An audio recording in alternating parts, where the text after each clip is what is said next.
For almost 250 years, farmers have been the backbone of our country. From the dairy farmers in Wisconsin and California to soybean and corn farmers in the Midwest to cattle farmers right here in Kentucky, they have fed our nation.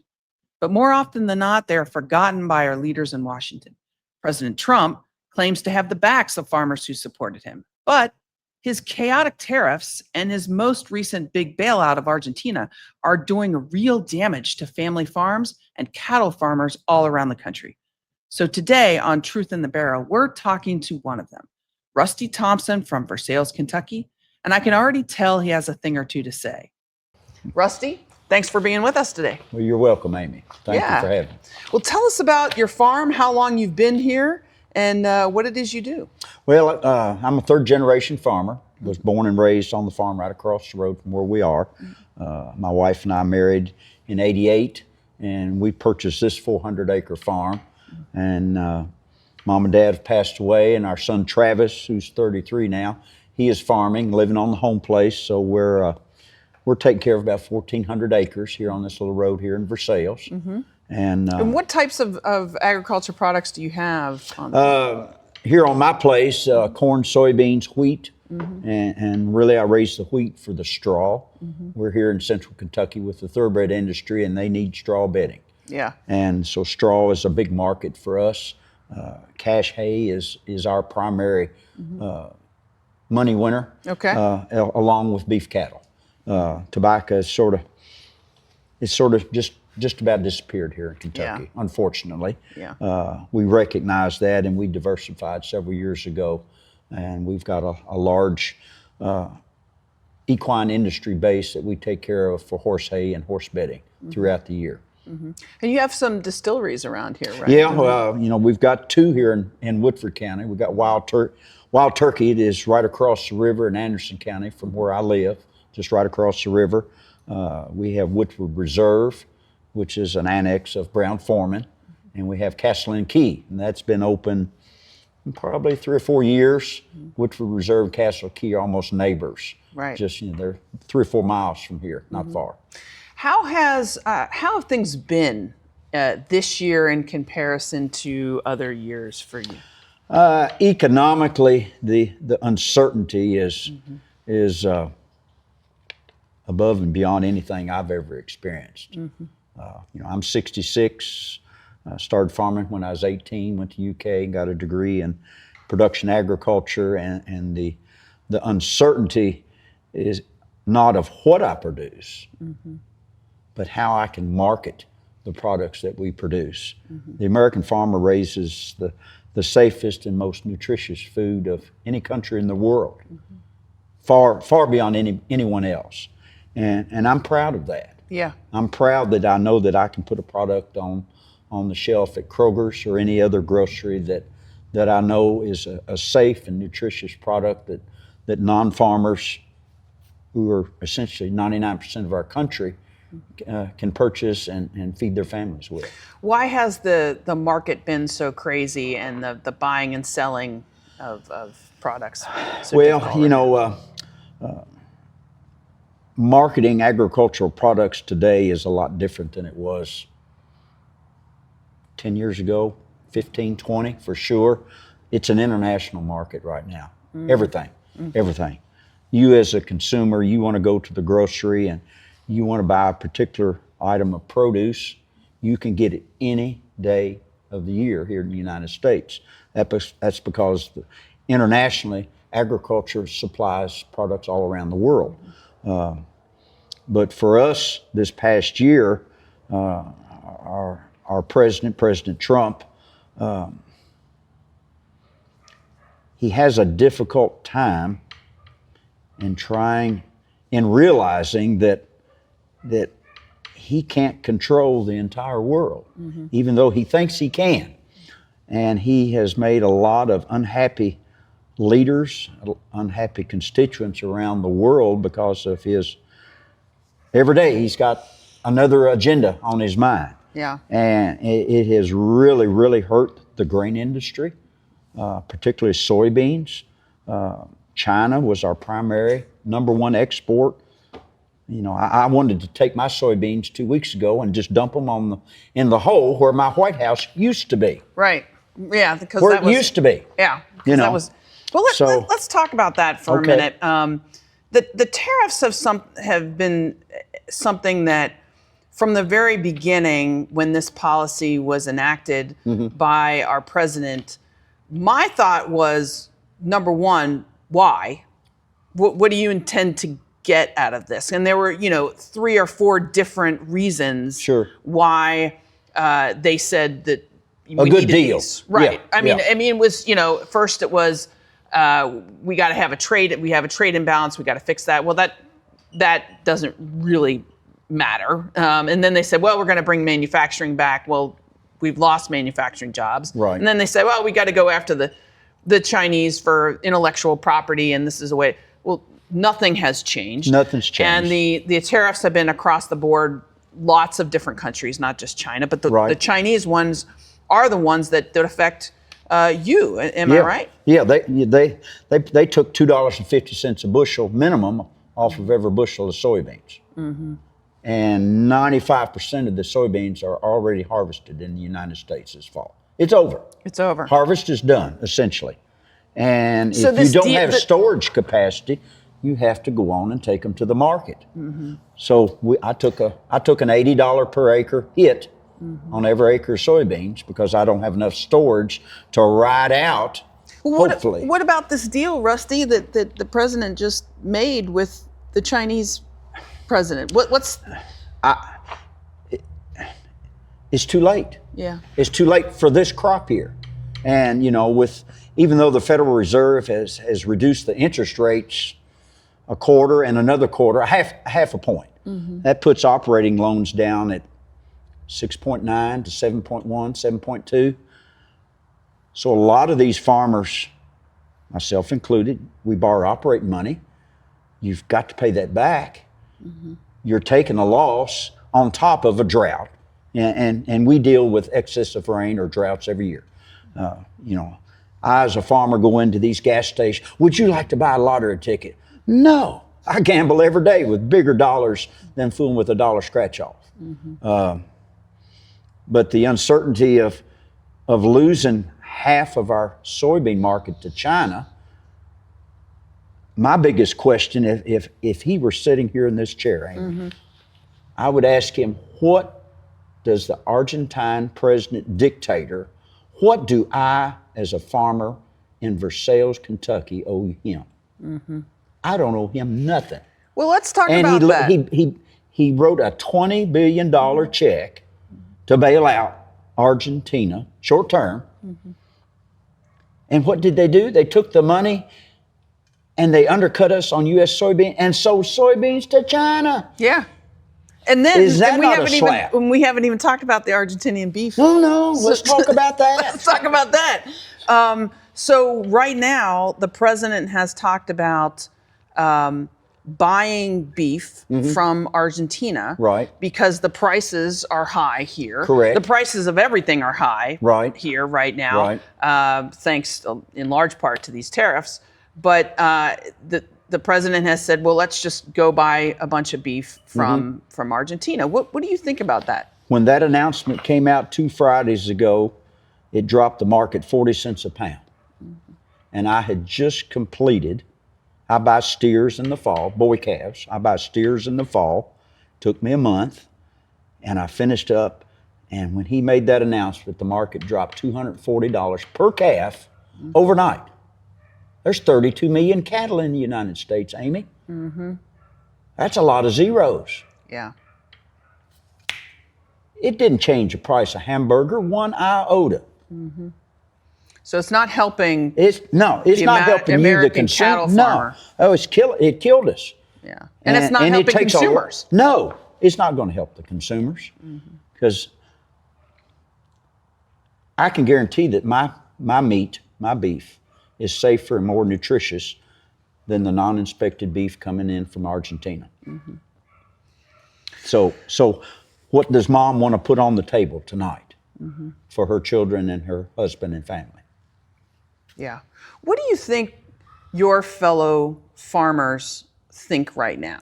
Do they feel like, hey, maybe I shouldn't have gone with this guy Trump? Maybe he really doesn't know. Well, from when he was president 6 years ago, 8 years ago, whenever it was, first term, 2016, I received more checks in the mailbox from USDA than I'd ever gotten in my life.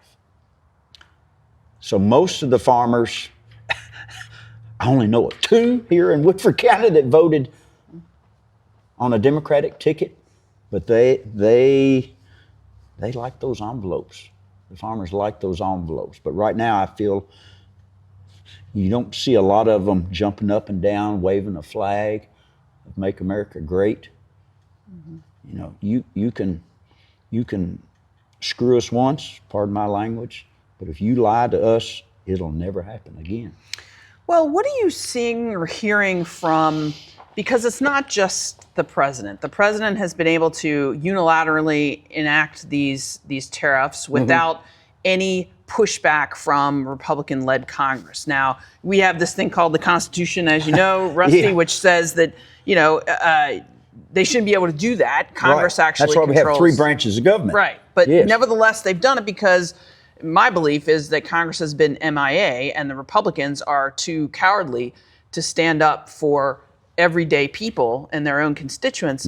But I'm curious to what you think about that. What should lawmakers in Congress be doing if we actually had a Congress that had some, I don't know. Well, right here in my congressional district, Congressman Barr, I'm terribly disappointed. He has no backbone. None.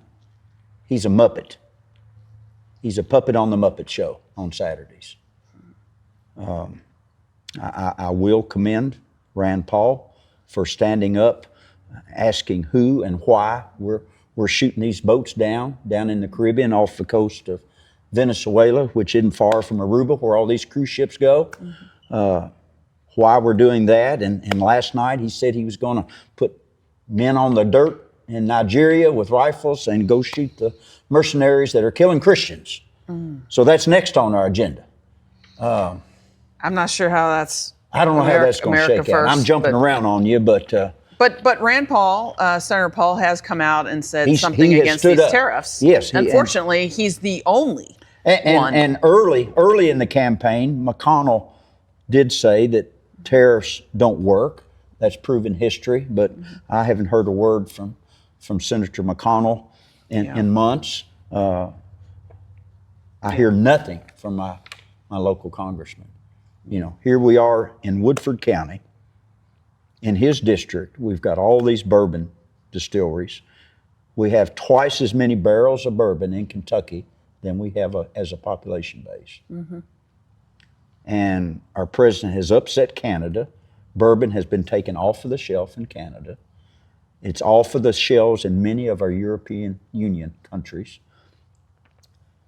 And, you know, Woodford County sells corn to Woodford Reserve, Castle and Key, Wild Turkey. You know, there's going to come a point that we've got a lot of bourbon out there and we don't have a market for it. Right.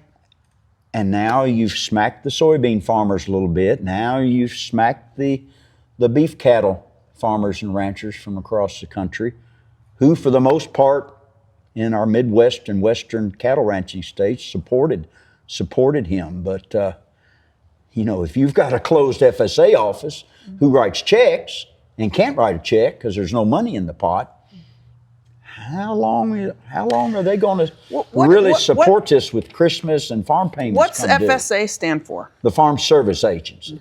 And that's where all recorded farms are under the umbrella of the USDA, the Department of Agriculture.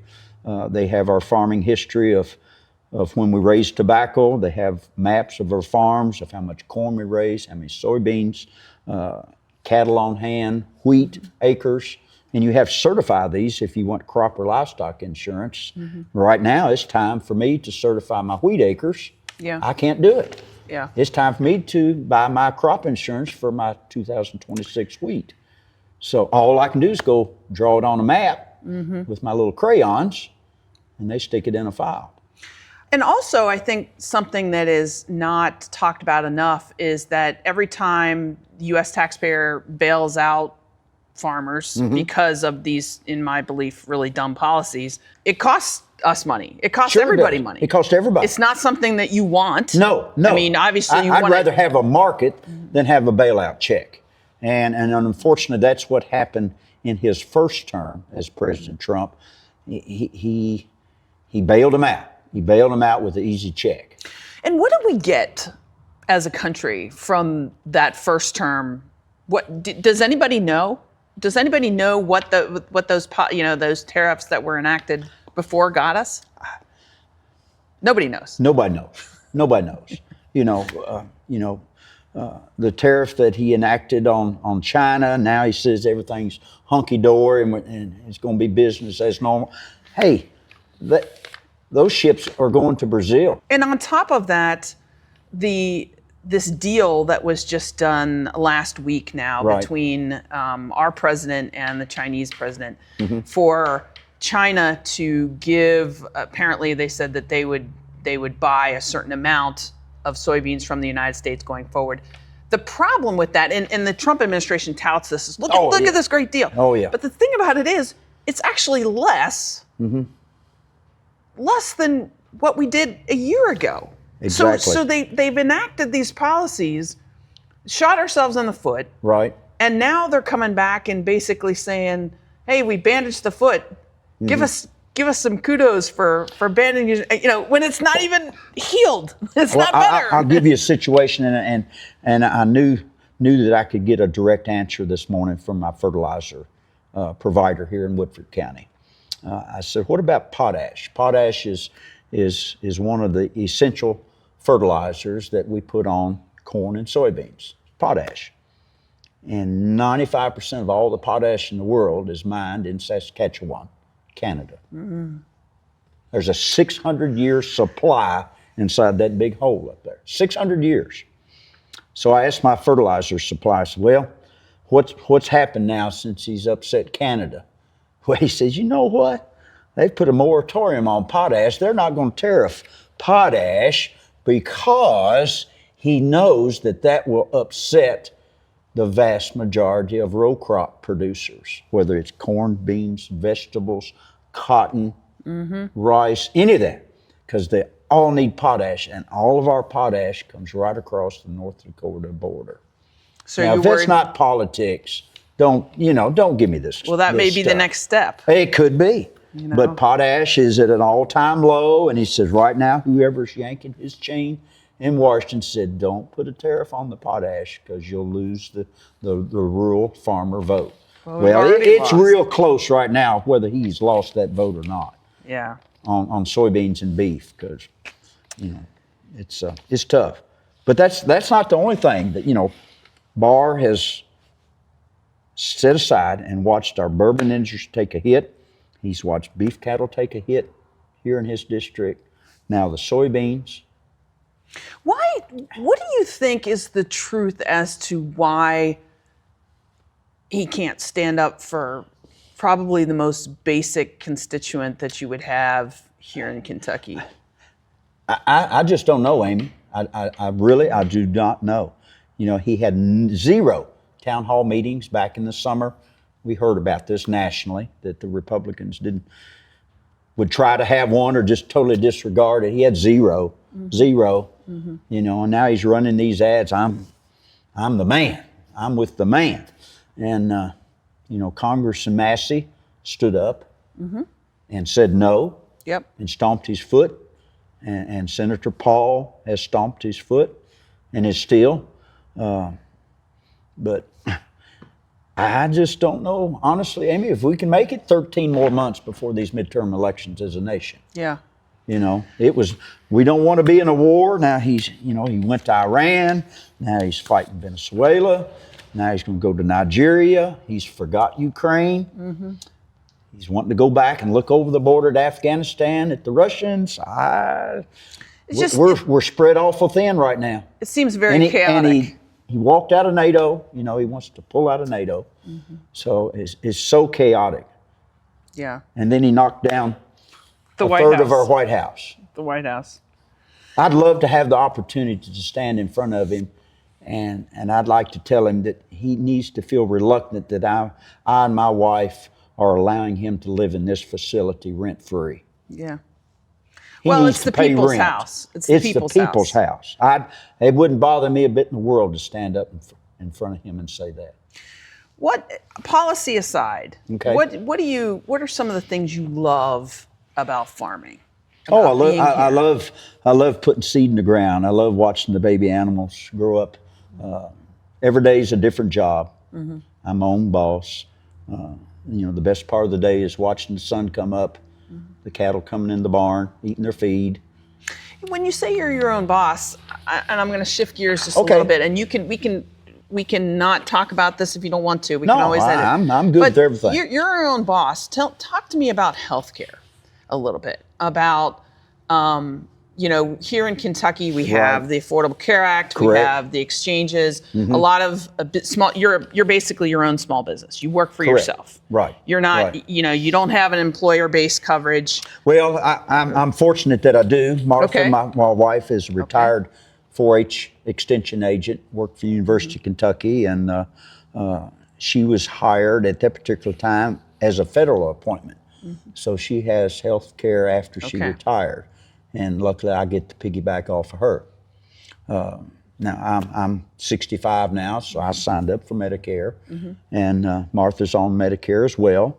So she's going to a meeting in Lexington tomorrow with all the federal workers to learn about the enrollment date. Right. I don't know but the exact word. But a lot of farmers that might be But a lot younger of farmers, than I don't know you. what's going to happen. Yeah. I mean, this is a real problem. This is a huge problem because both my urban and farm family friends have a very, very high deductible to get the least premium, $5,000 deductible.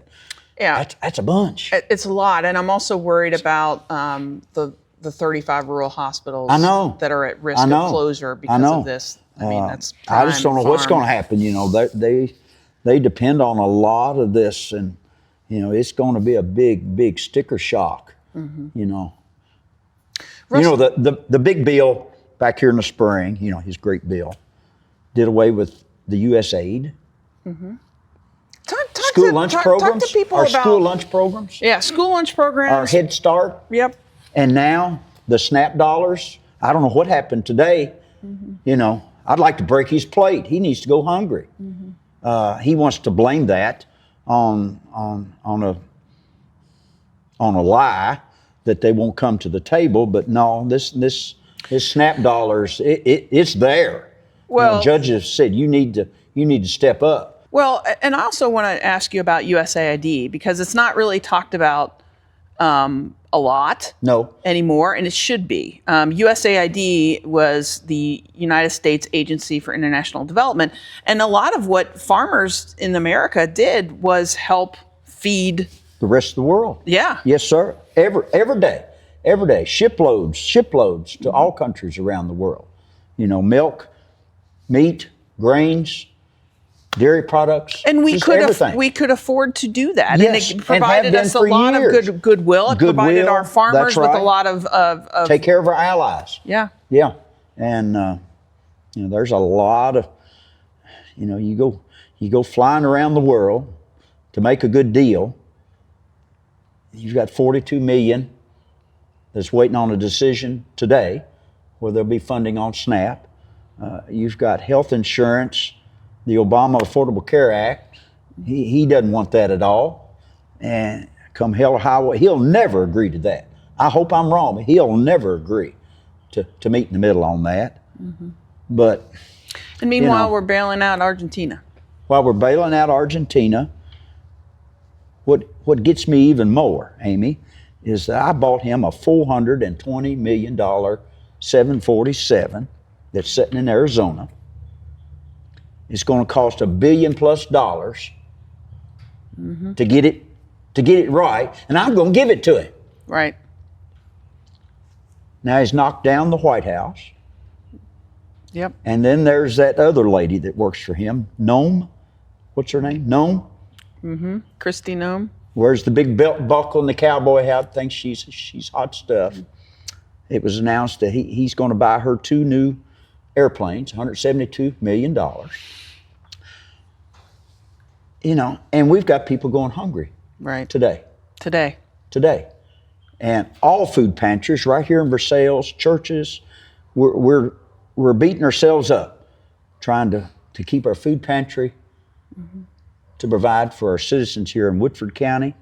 Our state governments are reaching into emergency funds Right. to help feed these folks. He's going to drain all of our pots. He's not a leader. Right. A leader encourages, a leader educates, a leader has enthusiasm and puts responsibility back on you and me. And when we're ready as a leader, you need to get out of the people's way. He is not that at all. It's revenge. I just think that the fact that his policies have so hurt the American farmer, the American cattle farmer, for example, it's just so tone deaf. And I mean, when you think of the very people who voted for him to lower prices, and he's just doing the opposite, like, You know, just that's been my greatest fear since the cattle market prices started going up here in the last 2.5 years. Why are the prices high? Because our cattle numbers nationally are low. And why are they low? Because there was excessive drought in Texas and several other Midwestern, Western states. Right. Farmers couldn't afford to keep buying hay from Kentucky, Iowa, Ohio, Indiana to feed their cow herds, so they had to sell their herds. You just can't replace a cow herd overnight. right. So our cattle numbers are in a huge decline. So supply is short. The demand is high for U.S. beef. Our consumers like beef. Yep. And so, you know, it takes 2.5 years to get a young girl calf to be producing a calf that I can sell at the market, that takes another 9 months to feed out at the feedlot, to be on the counter, either at the grocery store or in a restaurant of your choice. It takes a long time. Our herd is going to rebuild, but it's still going to take another probably 2 years. Wow. 2 years. You know, it comes in cycles, and we're really in a down cycle. If it wasn't for breaking our backs, the notion of bringing in foreign beef, it's just hard to swallow, ain't it? Yeah. You know, when we as cattle farmers thought just 3 weeks ago, whew, we missed the bullet. He's hitting the soybean farmers. Then it was our turn. So who's next? I don't know who's next. Unfortunately, I think it's the consumers that are receiving the SNAP benefits. I think that's who's next this week. I mean, it's just tragic. And there's no, to me, the whole idea of everything happening, no one's told me why. No one's given me an answer as to why. No, and the answer has to come from him, because the puppets around him will not answer that question. You know, he was asked last night by a reporter on 60 Minutes. Yeah, I missed that. Yeah, well, apparently... I was afraid I'd go to bed angry, so I totally avoided that interview. I missed it too, because I was watching football. But apparently, you know, he was asked why, you know, if Congress, if the courts are saying that you can't unilaterally impose these tariffs, and if this makes its way through the courts and goes to the Supreme Court, and you know they say that you can't do this, what's your plan? What's your economic plan? Because your big economic plan, Mr. President, was to enforce worldwide these tariffs, right? Yeah. What was his response? His response apparently was, well, you know, the courts are going to be on my side because, you know, I've packed the courts, but but there wasn't a plan. In other words, he's a one-trick pony. His economic plan are these tariffs, and to me, they don't appear to be doing anything helpful We're having at to all. pay for the right. tariff. We are We as paying for consumers it. are paying They're for not paying down the deficit and Nope. the debt. No. They've added to the deficit and the debt. Yeah. They're not bringing back manufacturing. They're not, fixing any of these problems that we have with the Chinese taking our intellectual property or any of Right. that. None of those behaviors have changed. We've also put them on our allies for no reason Yeah. at all. I just don't get it. I keep hearing he wants rare earth minerals. Well, That's why he wanted Greenland. Yeah. That's why he wants Canada. it makes no sense. Makes no sense. Let me ask you this though, before we wrap up. I'm obviously, this is my podcast, but I'm running for U.S. Senate. What would you want from your leaders in Washington? And so that's my first question. And my second one is, do you have any questions of me? Is there anything that you? I wish think you know? our leaders in Washington, all of them, on both sides, used to be an aisle. There's a wall now. Yeah. I mean, there's a wall. The Democrats were not invited to hear about what went on with these war plans with the Caribbean aircraft carrier fleet last week. Yep. We're not invited. If elected folks like yourself or anybody else needs to stand up in front of him, but you need other leaders like yourself beside you. There needs to be a bunch. Mm-hmm. Yeah. And say no. Yeah. Say no. And not be afraid to say it. I feel like I'm terribly disappointed in the Republican Party because no one will consistently say no. Mm-hmm. And even though some are asking questions, they're not getting answers. Mm-hmm. The American public is not getting answers. Yeah. I feel like I could go up there and work with Senator Paul, work with Sure. Thomas Massey, work with Morgan McGarvey, and be able to say, okay, we have some power in the Right. Congress. There's a lot of stuff going on. We need Mhm. demand answers, and we're going to stand up against these tariffs. We're going to release the Epstein files. We're Right. going to, make sure that we are doing our job as a co-equal branch of government. Yeah, so much has happened here since he was inaugurated. Just so much has happened. We can't stack it up in this barn. There's so much, but all those federal employees that were let go, what are they doing? I feel so sorry for those individuals, both men and women that's dedicated their all over this nation. Federal employees, It's terrible. it's terrible.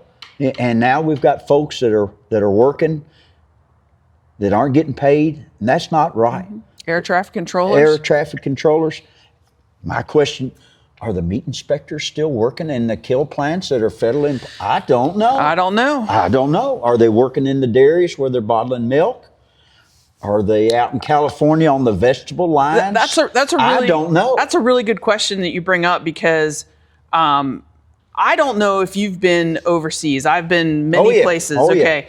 And I got to tell you, in the military, I have been to places, other countries where they don't have meat inspectors. No, I know and they don't have the standards that we have. And those standards have to be enforced. And I got to tell you, I've been to some countries, a lot of them end with "stan," and you can eat something and you almost did not survive it. I mean, it is not fun. I know. Yeah. I kind of like going to quick. Kroger and knowing that the meat that I'm going to get there is good. It's got the blue stamp on it. Amen. And I'd love to have those questions answered. The consumers, I don't think a lot of them realize that the people that inspect and put the stamp and verify from a third party source that what's at Kroger on the shelf is good stuff. That's all part of our federal government. That's that right. This That's a branch current of administration USDA. That's part of the umbrella. Slashing. That's right. Yeah. That's right. SNAP comes out of USDA. USAID, that came out of USDA. The school lunch programs, USDA. Right. We've got our national parks, USDA. It's a large department. Yeah. And unfortunately, our Secretary of Agriculture, bless her heart, Good Lord. I haven't heard her name. I mean, they're all just She needed all the sycophants right help now. that she could get in late March. I don't know if you know this, but President Biden had issued 30 to 35 million in disaster funds in early December of 24 that were to be sent out. Yeah. And she had to get this sent out, and she had to beg for help from previous employees to get those checks out, and that's the last peep we've heard from her. That was March 19th. Wow. March 19th. It's just a shame. And I think we need more people who have common sense to get back into government and get agree. it running again. I agree. It's tough. It's tough. You know, so, well, why don't you run for something, Rusty? Well, I like being on the other side to ask you or any other elected official questions, to hold you accountable, or to hold them accountable. Anyone, you know. And I would love nothing more than to get in office and continually have a conversation, because if I'm not doing my job in listening to you, if I'm not doing the town halls and I'm not representing you all, then I should be kicked out. That's a disservice. Amen. And honestly, right now, there's a whole bunch of them up there right now. Yeah. It's a total disservice. Wealthiest country in the world, and we've got people. It only takes hungry. 2 weeks to get a ship from China to U.S. Just 2 weeks. That's all. But all these toys and this back to school, all that stuff was marked up. So, you know. Yeah. It's tough. Well, a lot of issues on our plate. A lot of issues. And we need serious people to get into office who are not, you know, beholden to their party or beholden to one person. Amen. You know, I appreciate you talking to me today. Yes, this ma'am. is really important. Well, it's important for our country. Yes. It's important for our listeners and everyone to be able to hear from real Kentucky farmers who are dealing with all the stuff that's happening in our country every day. now. I appreciate it. Every day. All Thank right, you, Rusty. Amy. Good luck. You bet.